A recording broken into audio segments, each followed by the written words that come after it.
말씀을 풀어서 선포하고자 합니다. 제 입술과 영혼을 주관하사 예수님의 그 재림을 등불을 들고 기다리는 사랑하는 성도들 되도록 해주시고 모든 면에서 깨어서 준비하는 삶이 되도록 역사하여 주실 줄 믿고 감사드리며 예수를 받들어 기도하옵나이다. 아멘. 신랑을 기다리는 10처녀의 비유입니다. 여기에는 좀 이해도 빨라요. 이거 읽으면 이거 모르는 사람 없어요. 아마 고등학생 이상이면은 한 번만 읽어도 무슨 뜻인지 알 거예요. 한데 깊은 뜻이 있어요. 그 속에는 종말론적인 뜻이 있어요. 종말을 향해서 가는 우리가 종말론에 어떻게 준비를 해야 될 것인가, 깊은 의미와 뜻이 담겨져 있다는 것. 먼저 이걸 해석하기 전에 이스라엘의 결혼 풍습이 우리하고 어쩌면 좀 비슷합니다. 그래서 좀 알고 들어가야 돼요. 결혼 풍습, 이스라엘 결혼 풍습은 3단계로 이루어져 있어요. 3단계로. 고대 옛날 2000년 전 예수님이 이 비유를 말할 때의 결혼 풍습이니까 2000년이 지난 지금은 좀 바뀌었을 수도 있어요. 많이 바뀌었겠죠. 첫 번째 단계는 처녀 총각의 아버지가 자녀들의 결혼에 대해서 처녀 측, 총각 측 아버지가 합의를 하고 계약을 맺는 의식이 있어요. 이건 좀 우리하고 틀리죠. 결혼하기 전에, 약혼하기 전에 처녀 총각 아버지가 부모 양가가 만나서 결혼 좋다 그럼 계약하자 사인을 합니다. 지금 우리 문화로 생각하면 이상한 거죠. 결혼할 당사자들이 아들과 딸이 하는 것이 아니라 이스라엘은 부모가 했다는 겁니다. 그래서 결혼 계약을 아들, 딸 당사자가 하는 거 아니에요. 자, 두 번째는 뭐냐? 이제 약혼식입니다. 결혼 계약을 체결한 다음에 약혼을 하는 거예요. 결혼을 할 처녀 총각이 가족과 친지, 친구들 앞에서 결혼에 대한 약정을 하며 서로에게 온 삶을 다해 헌신하겠다는 다짐을 합니다. 이것이 정확하게 말해서 지금 우리들의 행하는 결혼식은 아니지만 이들에게는 결혼식과 똑같은 의미가 있어요. 그게 좀 우리하고 틀려요. 이미 부모가 계약을 맺었기 때문에 약혼식도 결혼한 걸로 서약한 걸로 보고 약혼이 깨지는 것은 이혼입니다. 결혼식 하기도 전에 약혼식을 결혼식 이상으로 중요하게 취급하는 거예요. 약혼식을 올리고 결혼식 하기 전에 서로 헤어짐은 이혼을 뜻한다 이겁니다. 그런가 하면 결혼식을 하기 전에 처녀나 총각이 죽으면 어떻게 될까? 약혼식 하고 나서 죽어요. 결혼식도 하기 전에. 죽으면 과부 또는 호레비가 되고 맙니다. 근데 약혼식까지도 하고 나서도 잠자리를 하질 않아요. 뭔 말인지 알아요? 예. 그때 당신이 그랬어요. 그런데도 불구하고 죽으면 과부 호레비를 살아야 돼요. 부모가 계약을 맺었기 때문에. 뭔 말인지 알아요? 이렇게 약혼 예식을 한 후에 신랑은 신부를 자신의 집으로 데려오기 위해서 1년을 기다리며 준비를 합니다. 약혼식 끝나고 1년 후에 결혼식을 하는 거예요. 이제 집으로 데리고 오는 거예요. 결코 함께 한 방을 쓸 수가 없는 기간이에요. 1년 동안은 한 방을 쓸 수가 없어요. 율법에 의하면 이 기간에 다른 남자와 여자와 불륜관계를 맺으면 다 돌에 맞아 죽여버렸어요. 돌로 쳐서 죽였다니까. 이 기간이 그렇게 소중해요. 다른 남자를 만나면 불륜이 되며 커다란 죄가 돼요. 아마도 1년 기간 동안 신랑은 신부와 함께 앞으로 살 집을 준비했을 것이에요. 그렇게 보고 있어요. 함께 살아가야 할 터전으로 그리고 신부를 잘 돌보기 위해 자신의 생업을 준비하는 기간으로 1년간을 기간으로 정하는 겁니다. 그러면 이제 2000년 전 예수님을 보세요. 예수님을 잉태했던 마리아 있죠. 동정녀 마리아가 예수님을 성령으로 잉태를 했지 요셉하고 잠을 차세 앉았어요. 왜 앉았을까요? 약혼 기간이었어요. 뭐라고요? 그 1년이라는 기간이 임신이 된 거예요. 이제 알겠죠? 예. 정혼한 그 관계였지 결혼한 관계가 아니라니까. 예수님 태어날 때에는 아시겠어요? 예수님 태어나고 나서 이제 결혼이 된 거예요. 뭔 말인지 알겠죠? 예. 세 번째 단계가 오늘 이 비유의 말씀 주요 내용이에요. 이게 세 번째 단계에 이루어지는 사건이야. 1년 후에 커다란 결혼 예식과 잔치 등 웨딩 셀리브레이션을 벌리게 돼요. 결혼 축하가 이제 이루어져요. 이날은 해가 지면, 이게 좀 풍습이 조금 틀려요. 해가 지면 밤중에 신랑이 자신의 친구들과 함께 신부의 집으로 찾아가요. 찾아가는 거예요, 이게. 신부의 집으로 찾아가는데 신랑이 친구들과 함께 가는 거예요. 우리나라는 그게 한팔로 가는 거 알아 몰라? 그거 생각하면 돼. 비슷해요, 이게. 한팔로 가는 거예요. 그리고 신부와 신부 들러리들 기다리고 있는 신부 집에까지 가서 신부와 신부 들러리들을 데리고 이제 신랑 집으로 가는 거예요. 그럼 여기서 열처녀가 나오는데 이 열처녀는 신부가 아니에요. 뭘까요? 신부 들러리예요. 이제 알겠어요? 근데 이 들러리가 10명인데 5명은 미련하고 5명은 슬기롭다니까요. 이걸 오늘 잘 배우는 거예요. 아시겠어요? 그리고 신부와 신부 들러리 데리고 이제 신랑 집으로 가는데 신랑 집으로 가는 도상에서는 얼마나 기뻐요. 기쁨과 흥겨움이 가득했을 것이다 이거예요. 그리고 신랑의 집에 도착해서 결혼식과 연회, 축하연을 여는데 이 흥겹고 신나는 결혼 연회가 이제 벌어지는데 지금 우리가 결혼식이 예식 끝나면 패배가죠. 패배가고 신랑 신부가 친구들과 인사하고 사진도 찍고 신혼여행을 불이나게 떠나버리고 말아버리잖아요. 오늘날 우리나라는. 그런데 고대 이스라엘의 이 결혼장치는 얼마 동안 벌렸는가? 7일입니다. 이게 신부와 신부 들러리들 다 데려와서 신랑 집에서 잔치를 며칠 동안 한다? 일주일 동안. 얼마나 건축하면 일주일을 넘었어. 하나님이 정해준 거거든요. 하나님이 맺어준 결혼이기 때문에 7일 동안 축하연을 벌려요. 그리고 이게 국가적으로도 굉장히 결혼을 중요하게 생각했어요. 국가적으로도. 율법에 의하면 막 결혼한 신랑은 전쟁 중에도 1년 동안은 군대에 부르지를 못했다니까요. 전쟁 중에 결혼을 했어.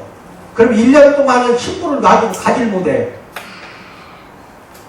이렇게 율법이 철저해요. 1년이 지나야가.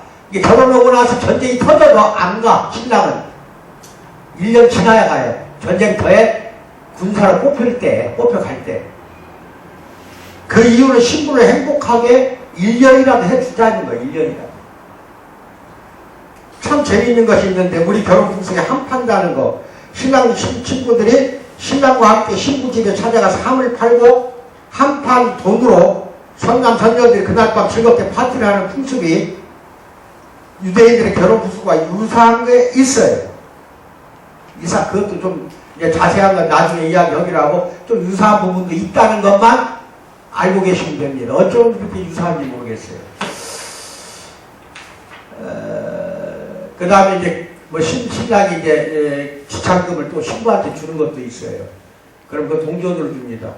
그럼 그걸 이혼할 때 장차 이혼하면은 여자 혼자 살기 힘들잖아요. 이 신랑이 준 돈 주고도 안 써요.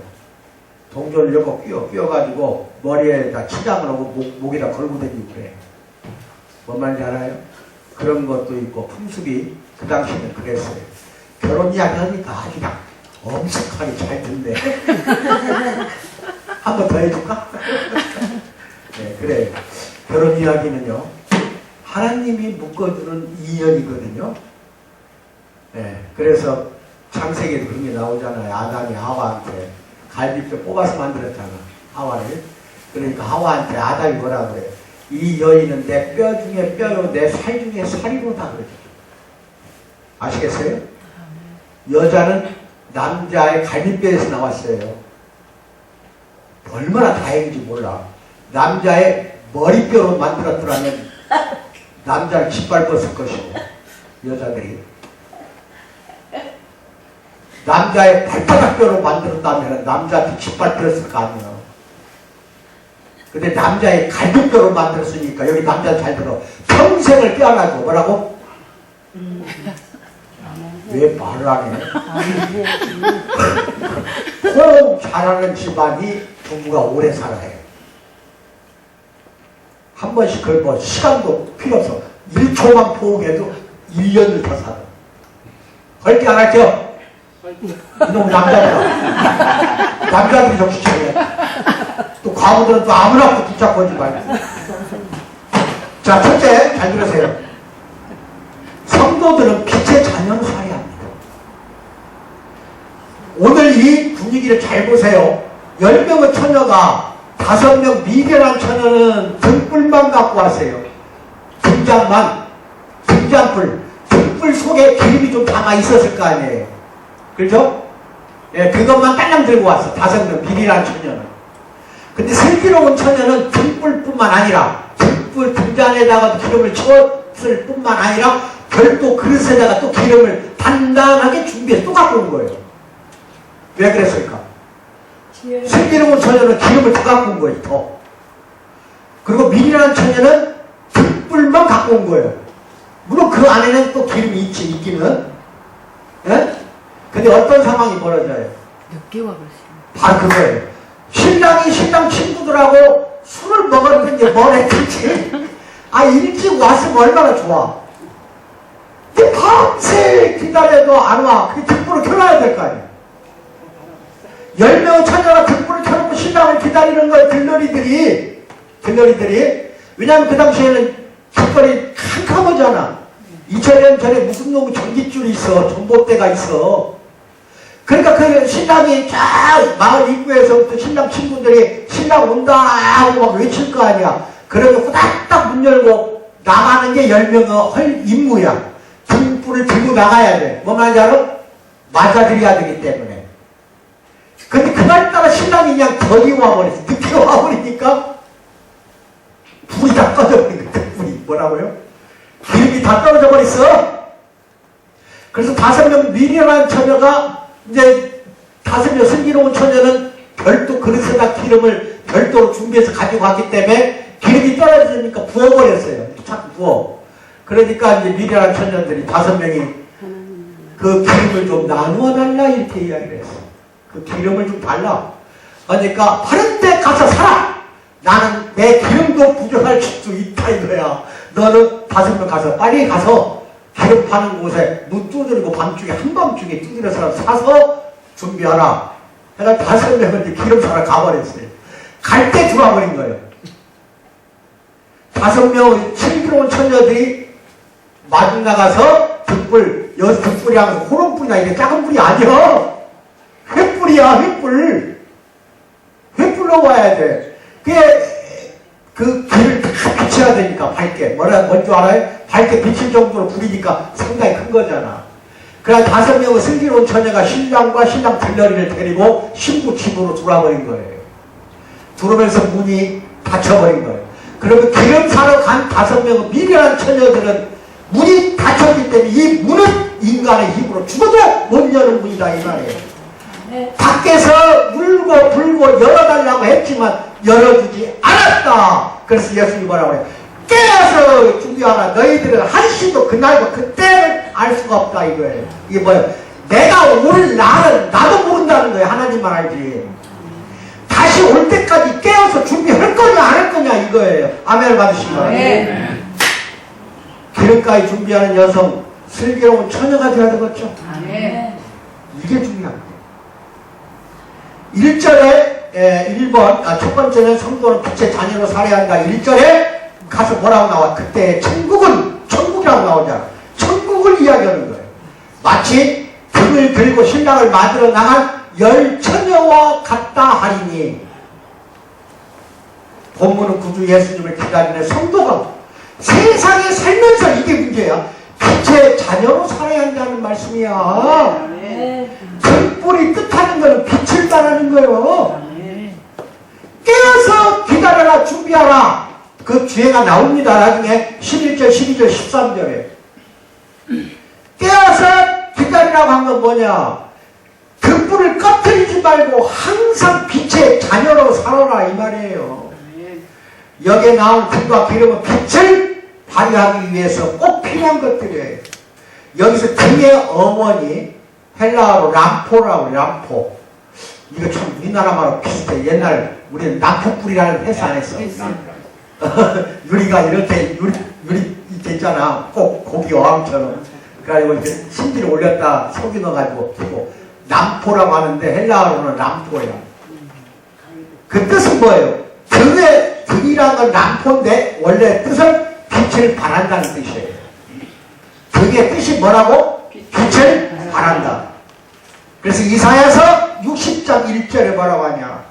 일어나라 빛을 발하라 라고 한 말씀과 서로 일맥상통하는 람포불을 말하는 거예요. 잘 들으세요.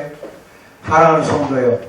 우리는 교회 안에서뿐만 아니라 교회 밖에 사회에 나가서도 빛을 발하는 사랑하는 성도가 되기를 주님의 이름으로 축원합니다. 성도의 사명은 뭐냐? 사명. 우리의 사명은 세상에서 빛을 발하는 거예요. 근데 미련한 처녀처럼 기름도 없이 등짝불만 갖고 밝혀주려고 하면은 그 기름이 떨어졌을 때 어떻게 빛을 발하냐 이거예요. 이게 뭔 뜻일까? 기름이 뭔 뜻일까? 기름이 은혜. 뭐라고요? 은혜가 떨어지면은 빛을 발할 수가 없어. 여러분이가 나 속에 하나님의 은혜가 충만하지 않으면 빛이 발산이 안 돼. 세상 나가봐야 사탄한테 거꾸러지고 세상 속에 들어가봐야 속세인들하고 똑같은 행동을 해버리기 때문에 은혜가 없는데 똑같은 행동을 수밖에 없죠. 기름이 떨어지면 안 됩니다. 뭐가 떨어지면? 5명의 미리랑 처녀들처럼 기름이 떨어진 그런 인생을 살 거예요. 그래서 일주일이란 기간이 너무 길어. 그래서 수요일날 오라는 거예요. 기름 떨어지지 않게 하려면 언제 오라? 수요일날 와서 또 하나님의 기름을 받아서 가지고 나갈 거 아니냐 이 말이에요. 아멘을 받으시기 바랍니다. 오늘 주일 예배 11시 예배 이것만 가지고 기름이 충만하다. 이것 갖고 나는 평생 살아도 된다. 천만에 만만에. 또 문만 열고 나가면 시들어질 거 아니에요. 또 문만 열고 나가면 목사님이 무슨 말 했던가 잃어버릴 거 아니에요. 난 비교적 톤이 강하기 때문에 기억 좀 할 줄 알았더니 물어봐야 되겠어. 일주일에 만나면 내가 지난주에 뭐라고 했죠? 하고 물어봐야 돼. 대답하는 사람한테만 시상을 이제 상을 줘야 돼. 얼마나 어려운 거예요. 그러니까 수요일에 나올 거야 안 나올 거예요? 밥은 내 10명껏 준비하는데 와서 밥이라도 먹어줘야 될 거 아니야? 성도의 사명은 세상에서 빛을 발휘하는 겁니다. 주님은 너희는 세상의 빛이라 산 위에 있는 동네가 숨겨지지 못할 것이요 사람이 등불을 켜서 말 아래에 두지 아니하고 등경 위에 두나니 이러므로 집안 모든 사람에게 비치느니라. 여기서 잘 들으셔야 돼. 사람이 등불을 켜서 옛날 우리 어렸을 때 전기불 없을 때 그렇죠? 네. 그럼 초롱불이라고 하나? 이 사기 그릇을 낸 조그마한 거에 신기가 올라와서 석유불을 펴서 그거 켜놓고 자잖아. 호롱불이라고 그래? 네. 그래, 호롱불. 기억나죠? 네. 우리 어렸을 때 다 그렇게 60 넘은 사람은 그렇게 살았어, 아가. 조진 알았어? 촉꼬지. 에? 촉꼬지. 안 들려, 촉꼬지. 촉꼬지. 나 처음 듣는 이야기야. 지방마다 틀려, 많이 해? 아무튼 초롱불이야. 말이라는 거 있죠, 백박. 한 대, 두 대 할 때 그 되라는 게 있고, 우리가 어렸을 때 쌀 사러 가면은, 쌀 팔러 간다고 하지, 쌀 사는 걸 팔러 간다고 그래. 쌀 팔러 가면 쌀집에 가면은 말 있었어, 말. 한 말, 두 말. 큰 거 있어요, 없어요? 있어요. 밤에 잘 때, 벽보를 말 거꾸로 뒤집어 엎어서, 말 밑에라도 말로 덮어버려요. 등경 위에 놔요. 그 방을 허덕게 하기 위해서 등을 피는 거잖아. 초록불 피는 이유가 이유가 뭐예요? 방안을 하나님의 빛이 위에 소금불을 켜는데 말을 거꾸로 뒤집어갖고 거기다가 집어넣으면 꺼져버릴 거 아니에요. 말 아래에 준다는 것은 뒷박으로 덮어버린다는 거예요. 말로 덮어버린다는 거예요. 거기다 두어요. 등경 위에다 올려놔요. 그럼 사랑하는 성도요. 여러분이 나는 밖에 나가서 말 속에 숨어버리는 초록불이 될래요? 등경 위에 불이 될래요? 등장 위에. 이거 모르면 안 되지. 역시 우리 그만이 주다. 내 귀에는 그 소리 하나만 들어와. 등경 위에다가 놓잖아. 그죠? 사랑하는 성도요. 가장 은혜가 충만한 사람은 어느 곳에 있든지 간에 산 위에 있어 등을 밝혀주는 대단한 사역을 한다는 걸 잘 알아두세요. 아시겠어? 예. 여러분야, 나는 산에 있는 동네가 숨겨지지 못한다. 사람이 등불을 켜서 등을 말 주지 않고 등경 위에 두는 이유가 뭐냐? 집안 모든 사람에게 환하게 비춰주려고 한다. 세상 나가서 빛의 사역을 잘 감당하도록 주님 이름으로 축원드립니다. 이같이 너희 빛이 사람 앞에 비치게 해서 그들로 너희 착한 행실을 보고, 여러분이나 나의 착한 행실을 보고 하늘에 계신 너희 아버지께 영광을 돌리게 하는 게 우리의 삶의 인생의 목적이 되어야 된다 이 말입니다. 다시 한번 이야기할게요. 아버지께 영광을 돌리는 게 우리의 목적이고, 하나님이 아담과 하와를 맨 처음에 인류를 만들었을 때 자기 영광을 위해서 만들었다는 것 믿기 바랍니다. 그런다면 그 아담과 하와의 우리는 후손이에요. 70억이나 되는 전체 인류가 하나님께 영광을 올려드려야 되는데, 하루 삶이 하나님께 가만히 보세요. 이게 내가 지금 영광 드리는 삶인가 아닌가를 생각하면서 묵상하면서 제발 한순간이라도 하나님께 영광, 하나님께 영광, 이렇게 사는 사랑하는 성도가 되기를 축원드립니다. 바울도 뭐라고 그랬어요? 너희가 전에는 어둠이었어, 이제는 주 안에서 빛이라. 빛의 자녀들처럼 행하라. 에베소서 5장 8절에서 이렇게 말씀합니다. 성도는 인격적으로 빛이 되는 삶을 살아야 돼. 좀 인격이 되어야 돼. 그래서 내가 언젠가 그러잖아. 뭘 하려고 오는 건 참 잘해요. 우리 인간들을 보면은 가만히 있지를 못해. 뭐든지 해야 돼. 집안에 있을 때도 해야 되고 밖에 나가서도 무슨 일인가는 해야 돼. 하려고 하는 거는 다 잘하는데 되려고 하는 건 안 하려고 한다니까. 되려고 하는 거는, 우리 어렸을 때 부모 속삭이면은 딸내미도 마찬가지야. 엄마 아빠 속삭이면 뭐라고 그래? 아들이든 딸이든 아빠 엄마가 뭐라고 그래? 야 이놈아 사람이 되라. 뭐라고? 공부 잘하면 뭐겠냐? 사람이 되라고 했어 안 했어? 봐봐, 다 들었어 안 들었어?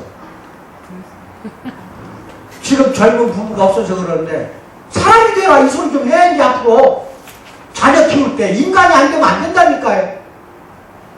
이게 무슨 말이냐? 사람이 되라는 거는 인격을 갖추라는 거예요.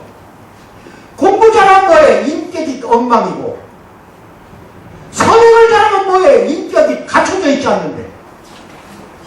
근데 그 인격을 갖추는 거는요, 하나님이 은혜가 충만하면 저절로 갖추어져요. 사실은 먼저 나를 만들어야 돼. 내가 만들어지지 않은 상태에서 무슨 일을 하려고 하니까 실수를 하죠, 실패를 하죠, 나가봐야 욕이나 얻어먹어요.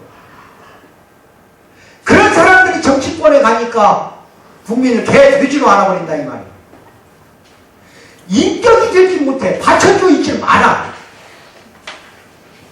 되는 게 먼저야, 하는 게 먼저야? 빨리 말해봐요. 되는 게 먼저예요. 되지도 못한 인간이 하려고 하니까 맨 말썽만 일으키는 거예요. 하는 것마다 매듭이 꼬여. 풀리는 게 아니야. 이게 돼야 됩니다. 그래서 두가 아니라 뭐라고 했지 내가? 기억나는 사람. 거꾸로 뒤집어 빨리. 하면 된다, 해보자. 이게 아니야. 두. 이게 하면 된다, 해보자 이거예요. 그게 아니라 비. 뭐요? 먼저 되면 할 수 있다는 뜻이야. 되면 한다, 돼보자. 무엇이 되고자? 사람이 되고자. 내 빛이 나가요. 내가 하나님이 원하는 사람으로 갖춰졌을 때 불빛이 비치는 거지. 선행을 잘한다고 해서 빛이 되는 게 아니라니까. 물론 선행은 해야 돼요. 선행은 해야 되는데 선행하기 전에 뭐가 돼야 돼? 먼저 사람이 돼야 돼. 뭔 사람? 하나님의 사람이 돼야 되고 하나님의 자녀로서의 자질을 갖추자는 겁니다. 아멘을 받으시기 바랍니다. 성도는 반드시 인격적으로 빛이 되는 삶을 살아야 돼요. 앞으로 빛이 되는 삶을 살읍시다. 아시겠어요? 우리들 다른 데는 몰라. 다른 성도들 보지도 말아. 우리 공동체 교회 성도들은 여러분과 나는 인격적으로 빛이 되는 삶을 살도록 오늘부터 노력합시다. 아멘 받으시기 바랍니다. 그런데 이 성도는 빛을 발하는데 잠깐만 빛을 발해야 되겠어. 남은 녀석 죽을 때까지 빛을 발해야 되겠어. 그러면 등잔불만 갖고 될 일이 아니야. 기름이 있어야 돼, 없어야 돼? 이 기름이 성령이라는 거예요. 성령이 내 안에 충만하게 거주하고 계실 때에는 은혜가 내 안에 꽉 차기 때문에 빛을 죽는 순간까지 계속 발휘한다 이 말입니다.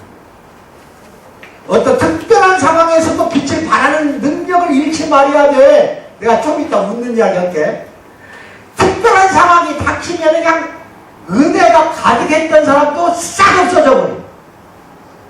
일반적인 상황에서는 성도로서 잘 살아요. 근데 특별한 상황이 닥치는 거 보면은 성도로서 살아왔는가 안 했는가, 즉 신앙인으로서 하나님의 자녀로서의 인격을 갖췄는가 안 갖췄는가 다 드러난다 이 말이에요. 그래서 항상 뭐라 그래? 일반적인 상황, 특별한 상황이 언제 올지 모르니까 그런즉 깨어있으라고 13절에서 하나님께서 권면하는 게 나와요. 두 번째 문제는 은혜예요. 3절 뭐라고 합니까? 미련한 자들은 등을 가지되 기름을 가지지 아니했다고 하잖아. 본문이 강조하는 문제점은 기름이 충분하도록 조금 더 준비를 했어야 돼. 조금 더 은혜를 갖고 있어야 돼. 조금 더 은혜가 있었어야 돼. 그리고 여기에서 기름은 성도가 빛을 발할 수 있는, 그리고 온전히 신앙생활에서 믿음이 성장하는데 필요한 은혜를 가리키는 거예요. 은혜를. 본문의 슬기로운 처녀들과 미래한 처녀들 차이점은 크질 않아. 차이점, 미래한 처녀, 슬기로운 처녀 그렇게 크질 않아. 차이점. 둘 다 모두 신랑을 기다리기 위해 등불을 준비했어요. 신랑이 더디움으로 함께 졸았고 함께 잠들었다니까. 등불 켜놓은 상태에서. 그런데 미래한 처녀들은 등불만 준비했고 슬기로운 처녀들은 등불과 함께 별도 그릇에 기름을 준비했던 겁니다. 이게 4절 말씀이에요. 어떠한 예기치 못한 특별한 상황이 나한테 닥칠 것을 대비해서 사랑하는 성도들이요, 기름을 조금 더 준비하는 게 결정적인 차이점인데, 결정적인 차이점 뭐냐? 문을 닫아버렸다는 것은 안에 들어간 사람만 천국 들어갔다는 거예요. 5명은 미래한 처녀는 밖에서 문 열어달라고 하니까 안 열어줬다는 건 뭐야? 지옥으로 간다는 거예요. 조그마한 차이잖아. 기름 조금 더 준비한 것 뿐이 없어. 이게 조그마한 차이가 나중에 가서는 어마어마한 차이가 된다는 겁니다. 아멘 받으시기 바랍니다. 여기서 슬기롭다의 어원은 고삐를 매는 거예요. 슬기롭다는 건 지혜가 많다는 게 아니라 고삐를 맨다. 프로니모스라고 해요. 철저한 준비, 고삐를 딱 매고 혀대를 꽉 졸라맬 정도 철저한 준비, 철저한 마무리를 요구하는 말이에요. 대부분 일상에서 빛을 발해. 그러나 이해관계가 얽혀있는 상황과 같이 이해관계가 얽히면, 돈이 얽히면 특별한 그 상황에서는 아주 그냥 어둠의 모습을 드러내는 경우가 많아요. 안타까웁니다. 성도는 예기치 못한 돌발 상황에서도 우리는 빛을 발하는데 부족하지 않도록 은혜를 충분히 받는 사랑하는 성도 되기를 주님의 이름으로 축원드립니다. 세 번째, 은혜 문제는 각자의 몫이야. 이게 문제야. 아까 8절에 뭐라고 그래? 미련한 자들이 슬기 있는 자들에게 이르되 우리 등불이 꺼져가니 너의 기름을 좀 나눠달라 하거늘. 했어요 안 했어요? 옛날에 이런 예화가 있어요. 어느 섬에, 마을에, 바닷가의 섬에 등대를 지키는 등대지기가 있었어요. 그래 등불을 밤에는 막 바닥까지 밝혀줘서 들어오는 배를 안 내려는 게 등불빛이거든. 맞아요, 안 맞아요? 밤중에 새벽까지 동네 사람들이 등대지기에 찾아와서 기름이 떨어졌으니까 좀 달라고, 우리 난방 추워서 못 살겠다, 좀 구워달라고 한 거지. 어? 기름을 등대 밝히는 석유를 뭐 경유가 대표 기름을 그래 빌려줬대. 또 어떤 할아버지가 와갖고는 내가 쓸 데가 있으니까 좀 기름을 달래. 또 주었대. 인심은 좋아. 또 어떤 사람이 오니까 달라. 어? 농기계를 돌리는데 안 돌아가더라. 좀 기름이 필요하다. 기름이 떨어졌다. 주었대. 근데 그날 밤에 불이 꺼져버린 거예요. 등대가 불이 켜지질 않는 거예요. 기름이 떨어져 버렸어요. 그래가지고 오는 배가 엄청나게 파손되고 여러 명이, 수백 명이 죽어버렸어요. 그래가지고 등대지기 당장 파면당하고 감옥살이 가는 거예요. 잘 들으셔야 됩니다. 하나님이 주는 은혜나 은사는 다른 사람에게 나눌 수 있어요, 없어요? 돈은 베풀고 물질은 다른 사람에게 베풀어 줄 수 있지만 하나님이 나한테 주신 은혜는 나한테만 주었기 때문에 다른 사람에게 달라고 해도 줄 수 있어요, 없어요? 미련한 처녀 5명이 기름이 떨어졌으니 슬기로운 처녀 너희들이 준비한 그 기름 좀 달라고 하는데 줄 수 있어요, 없어요? 주고 싶어도 못 주는 게 그게 기름 자체가 은혜이기 때문에. 기름 자체가 성령인데 어떻게 주냐 이 말이에요. 맞아, 맞아. 은혜의 문제는 다 각자의 몫이기 때문에 각자 개개인에게 하나님이 많이도 줄 수 있고 적게도 줄 수 있는 겁니다. 은혜는 하나님이 값없이 주는 선물이라 아까 내가 카드에서 그런 이야기 했잖아요. 어떠한 은혜든 어떠한 은사든 여러분 개개인에게 주는 것이기 때문에 빌려줄 수가 없어요. 아버지가 아무리 내가 많은 은사를 갖고 있다고 해도 아들한테 물려줄 수가 없다니까. 그 은혜를 물려줄 수 없어. 엄마가 딸한테도. 이게 딸들아 잘 들어. 너희들 신앙생활 여기서 지금 제대로 된 교회 와갖고 김명주 목사 제대로 만났어. 뭐라고? 잘 만났어. 수연아 잘 만났지? 멋있지? 늙었어도 괜찮지? 너 끝까지 다시 낳고 올 거지? 봐봐, 온대. 끄떡끄떡. 효진이는 말할 거 없고, 잘 만난 거야. 이게 무슨 말이냐면은, 내가 여러분이나 나 아무리 잘 만났다 해도 목사가 갖고 있는 은혜와 은사를 여러분에게 베풀 수가 없어. 하나님이 나한테 준 걸 내가 그 은혜를 어떻게 줘? 주고는 싶어, 내가. 아주 신앙생활 참 미련한 5처녀처럼 더디한 사람 많아. 내 눈에 보이거든요? 근데 무엇이라도 좀 베풀고 싶고 주고 싶은데 이건 내가 주는 게 아니라 하나님이 주는 거야. 누가 준다? 하나님이 줘야 돼. 미리랑 5처녀가 슬기로운 5처녀가 기름 달라고 해야 줄 수도 없고 주지도 못해. 은혜는 각자의 몫이야. 신랑이 더디오는 예기치 못한 상황에서 미리한 처녀들은 등불이 꺼져갔어. 급한 나머지 슬기로운 처녀들에게 기름을 좀 나눠달라고 했지만 슬기로운 처녀들은 우리와 너희가 쓰기에 다 부족할까 하다. 그러니 차라리 파는 자들에게 가서 기름을 사다가 써라. 9절 말씀이에요. 이 비유는 은혜는 결코 나눌 수 없다는 걸 보여주는 겁니다. 어떤 이들은 기름을 나누어주지 않은 자들이 인정이 없다고 지적을 하고, 그러나 이건 비유를 통해 보여주시는 예수님의 의도된 메시지가 아니에요. 주님은 나눔에 대해서는 충분히 말씀했어요. 여기서 나눔에 대한 이야기가 아니에요. 여기서는 은혜는 나눌 수 없는 거라는 걸 알아야 되고 자신이 준비를 반드시 해야 된다 이거예요. 마지막 가서 3가지 방법으로 또는 4가지 방법으로 은혜 받는 방법을 알려주니까 좀 기다려봐요. 아시겠어? 네. 예. 3절을 보면 미련한 자들은 자신들의 등을 가지고 자신들의 기름을 가지지 아니하고, 즉 등만 가지고 있고 기름은 가지지 아니했다는 겁니다. 자신의 등과 기름 2가지는 각자가 준비할 수밖에 없어요. 아시겠습니까? 네 번째, 조금의 차이인데 분명히 차이는 별로 없어요. 그런데 천지 차이가 돼. 하늘과 땅 차이가 되더라 이 말이에요. 10절 말씀. 그들이 살아간 사이에 신랑이 오므로 준비하였던 자들 함께 혼인잔치에 들어가고 문은 닫혀버렸더라. 아시겠어요? 이제 5명은 기름 사러 갔다가 못 들어오고 밖에가 있는 거예요. 어두운 데서 들어올 수도 없어. 문 아무리 두드려야 하나님이 안 열어줘. 슬기로운 처녀들은 신랑이 더디 오는 상황에서도 준비가 되어 있었으므로 신랑과 함께 혼인잔치에 들어갔으나 미련한 처녀들은 기회를 놓쳤고 문은 닫혀버렸어요. 이 문은 한번 닫히면 사람으로서는 어쩔 수 없이 열지 못하는 문이에요. 이것은 종말론적으로 엄청난 차이가 있어요. 은혜를 조금 더 받으면 우리의 삶의 현실에서 큰 차이가 난다 이 말이에요. 조금 차이인데 현실에서 어마어마한 차이가 난다니까. 일상에서는 잘하는 성도들이 특수 상황에서 덕이 안 되는 행동하는 경우를 많이 보게 돼요. 예를 들면 운전 중에 누가 확 끼어들어. 내가 차 운전하는데 갑자기 깜짝 놀랐어. 큰 사고 날 뻔했어. 그러면 대번에 욕이 나와 안 나와? 하나 대답을 안 해. 욕 나오잖아. 덕이 안 돼. 일반적인 상황에서는 아주 그냥 깨끗해, 심플하고 샤프하게 행동하는 우리 성도들이 특수한 상황, 차, 교통 이런 거 운전 중에 불쾌한 일 당하면 성도를 할지라 순간적으로 욕하는 사람이 많이 있어요. 이것은 왜 그럴까? 평소부터 뭐가 부족해서 그래. 욕이 나오는 건 왜 그래? 은혜가 부족해. 평소에 은혜가 부족해서 그런 욕이 나오는 거예요.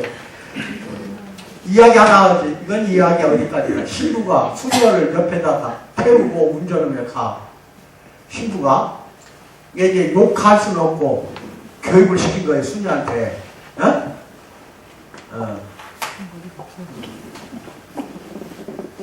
쌍시옥자 있지?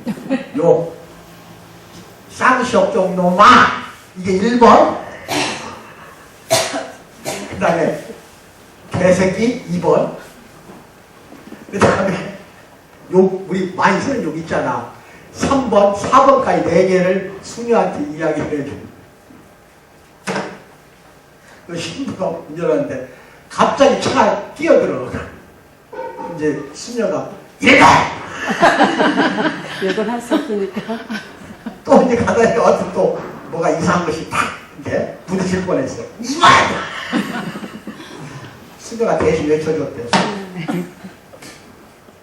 그렇다거나 저렇다거나 은혜가 부족하면 특수한 상황이 닥치면 뭐가 짜증이 나고 화가 나고 분노가 나타나고 욕을 하고 막 그러잖아. 그죠? 이걸 봐도 은혜가 부족해서 그런 거예요. 기름이 부족해. 뭐가 부족해? 네. 이제 알겠죠? 같은 성도라도 은혜를 충분히 받은 사람이 있고 그렇지 않은 사람이 있어요. 성도라도 인격에 큰 차이가 나요. 그래서 은혜 받는 일을 게을리해서는 안 됩니다. 이게 태만죄에 들어가요. 태만죄. 성도가 은혜를 충분히 받으면 어떤 상황에서도 빛을 발할 수 있는 사람이 됩니다. 아멘을 받으시기 바랍니다. 마태복음 25장 11절로 13절 말씀은 같이 찾아요. 25장 빨리 펴요. 신약성경 맨 처음입니다. 설신자들은 옆 사람이 알려줘야 돼. 마태복음 25장 11절에서 13절. 25장. 페이지가 몇 수가 봐요? 신약성경 처음. 네? 42페이지. 신약성경. 42 폈어요? 25장 11절 폈죠? 네. 같이 합독합니다. 11절만 시작. 그 후에 남은 전녀들이 와시는데 주여 우리에게 열어주소서 하니까 12절 시작. 대답해 이르되 진실로 너에게 이르니 내가 너희를 알지 못한다고 해버린다. 이게 뭐야? 천국은 끝났다는 거예요. 알지 못한다는 거는 선택받지 못했다. 그런데 불구하고 구원의 그 과정 중에서도 떨어져 나갈 수가 있어. 조심들에 이게 기름 준비할 거 아니야. 그냥 일주일에 한 번 딱 오면 기름이 그렇게 내가 한번 설교 말씀 딱 주일날 11시 설교 말씀 들으니까 기름이 막 풍부할 것 같은지 이거 하루만 지나봐. 마지막에 제일 중요해. 13절 시작. 그런즉 깨어있으라. 너희는 그날과 그때가 아니고 파루샤. 이거 파루샤는 말 예수 죄인이에요. 그런데 깨어있으라. 내가 지금 올지 내일 올지 10년 후에 올지 1000년 후에 올지 너희는 그 날과 그때를 알지 못하느니라. 언제 올지 모르는데 기름도 없이 태만하게 나태하게 그렇게 살아야 되겠냐. 신앙생활에 대한 촉구입니다. 아멘 받으시기 바랍니다. 이게 무서운 이야기라는 거 아시겠어? 자, 자, 그러면은 은혜 받는 방법 여러 가지가 있습니다. 이렇게 예배 시간 잡으세요. 한 주만 빠져도요, 시들시들해져요. 꼭 나무에 또는, 이런 데 물 안 주니까 바로 시들해지더라. 이 꽃 많이 피면 날마다 문제가 들더만. 우리 옥상에 이제 빨간 철쭉이 4개인데, 영산홍이. 2개는 이제 많이 피어가고 있어요, 지금. 활짝 피면은 이제 막 4개가 그냥 쫙 옆에가 이제 들어서게 되겠지. 빨간 거 2개, 흰 거 2개. 옥상에 4개가 있는데 2개는 좀 더디어요. 그런 거 보면은 이것도 물 안 주면 시들어버리잖아. 성경책에서 기름과 물은 대부분이 성령을 말합니다. 이제 아시겠어요? 예. 이것도 성령을 먹어야 꽃을 피워. 물을 먹는다는 거는 근데 비유로 이야기한 거예요. 비유로. 아시겠어요? 근데 일주일에 한 번 11시 예배 와가지고 안 된다니까요. 2시 예배 참석해야 되고 수요일하고 저녁 예배도 이제는 오셔요. 아시겠어요? 5시 반까지 오면 식사 다 준비되고 좀 늦게 오신 분은 예배 끝나고 밥 있으니까 반찬 밥 먹고 가요. 저녁 좀 늦게 먹으면 어때서 그래. 아시겠어? 예. 저한테만 챙겨 먹으면 될 거 아니에요, 스스로. 라면도 있어. 끓여 먹으면 될 거 아니에요. 늦게 온 사람들. 뭐 말인지 알아요? 그 대신 참석하십시오. 아, 다른 교회 목사님, 뭐 부부도 오고 그러는데, 여러분은 왜 그러는 거예요? 수요일날. 저 우리 목사 사모 막 열심히 나와, 지금, 수요일날. 성도들이 그래야 되는데. 목사들 나오는 거 나 막진 않아요. 와서 내 설교 듣는 걸 막진 않지만. 아쉬운 것이 있어. 한 8명만 와. 우리 권사들만 8명만 오니까, 이거 내가 우리 성도들을 인도를 잘못했구나 하는 생각이 드는 거예요. 은혜 못 받아요. 있는 은혜도 3일 지나면 다 시들어. 그러니까 한 번씩 와서 물 기름 먹어야 돼. 아시겠어요? 받아야 돼. 받는 건 집에서, 사회에서는 죽어도 안 돼. 받기 살고 분주하게 사는데 여러분 안 해. 영혼 안에 어떻게 성령이 들어가냐. 안 들어가지. 와서라도 받아. 아시겠어요? 그래야 신앙이 성장합니다. 자라가야 돼요. 2번째는 집에서 이렇게 성경 말씀 읽으세요. 나는 한 구절 가지고요, 등이 써늘할 때가 있어. 짜릿하고 전기가 오고 감동이 되는 단 한 구절 때문에 그런다니까. 성경 읽다 보면 그런 게 있어. 덜덜 떨려. 이게 뭐예요? 성령이 충만하게 내 안에 들어와 계시기 때문에 은혜로서 감동을 일으키는 거예요. 은혜가 많다는 거예요. 성령이 많다는 거예요. 성령이 충만하다는 거예요. 많다는 게 아니라. 성령은 한 분이야. 한 분이지만 충만하게 채워져 있다. 이거. 채워져 있어. 영으로 채워지는 거예요. 그걸 느끼려면은 집에서 성경을 자주 읽으세요. 아시겠어요? 예. 그 다음에 2번째. 찬양입니다. 찬양 부를 때 좀 손톱도 치고, 장동년 집사가 좀 점잖해서 문제예요. 점잖하게 부르니까 가지가 꼿꼿해갖고 이래. 이제 장 집사, 다이강이, 잘 들어. 뭐지? 춤춤해서 그럴 때. 다이강이 배우시고. 언약계가 오니까 얼마나 저그 수중에서 찾아내니까 언약계를 성전 쪽으로 갖고 왔잖아요. 가지고 오니까 그냥 발가벗고 나가 춤춰버렸어. 뭐라고? 찬양하고 노래 부르는데 발가벗다시피 해서 발가벗다시피. 가만히 보니까 다 죽었어. 난리 방정을 치면 내가 상 줄게. 뭐라고? 가사의 뜻을 좀 음미하면은 가사에서 은혜가 오는 거예요. 가사를 음미하면서 찬양하십시오. 그러면 은혜가 충만해져요. 아시겠어요? 그 다음에 은혜 받는 방법. 기도와 묵상이에요. 하루도 안 빼고 아침 저녁으로 기도 묵상하세요. 그러면 기도하는 과정에서도 막 전기가 와요. 하나님이 성령으로서 나를 감동 강화시키기 때문에. 그 다음에 선행. 선행은 은혜가 충만한 사람은 하지 말라고도 해요. 뭐라고요? 근데 은혜가 없는 사람은 선행하라고 하면 억지로 해요. 억지로 하니까 부담이 되고 연민피로에 걸려. 내가 이야기했지. 연민피로. 수요일날 설교 듣는 사람 알아 뭔 말인지. 근데 은혜가 충만하면은 하지 말라고도 해요. 그러면 그게 작은 천국이 되고 그럼으로써 내 안에 뭐가 와? 선행을 통해서 베푸니까 내가 충만해져. 은혜가. 베풀었는데 내가 은혜가 된다니까. 이해하시겠어? 아멘. 이런 여러 가지 경우를 통해서 여러분들은 기름을 받을 수가 있다 이거예요. 아멘. 기름 떨어지는 미련한 처녀들이에요. 날마다 기름을 조금이라도 더 준비하는 슬기로운 처녀들이에요. 슬기로운 처녀. 그렇게 되기 바랍니다. 수요일에 안 나온 사람을 위해서 지금 내가 하는 거 이거는 내가 분명히 시험 볼 거예요. 따라서입니다. 하나님은 나를 있는 모습 그대로 있는 모습 그대로 사랑하신다. 사랑하신다. 그러나 그냥 두지 그냥 두지는 않으신다. 그냥 두시지는 않으신다. 하나님은 나를 예수님처럼 예수님처럼 되기를 원한다. 되기를 원한다. 여러분이 무슨 죄를 지었든 무슨 선행을 했든 과거에 엄청난 죄를 짓고 살인을 하든 말든 교도소 안에 있든 밖에 있든 담장 위를 걸어가고 있든 어떤 인간이든지 하나님은 있는 모습 그대로 사랑합니다. 여러분이나 내 모습 그대로 사랑합니다. 아멘 받으시기 바랍니다. 그러나 그냥 놔두질 않는다 이 말이에요. 그러나가 중요해.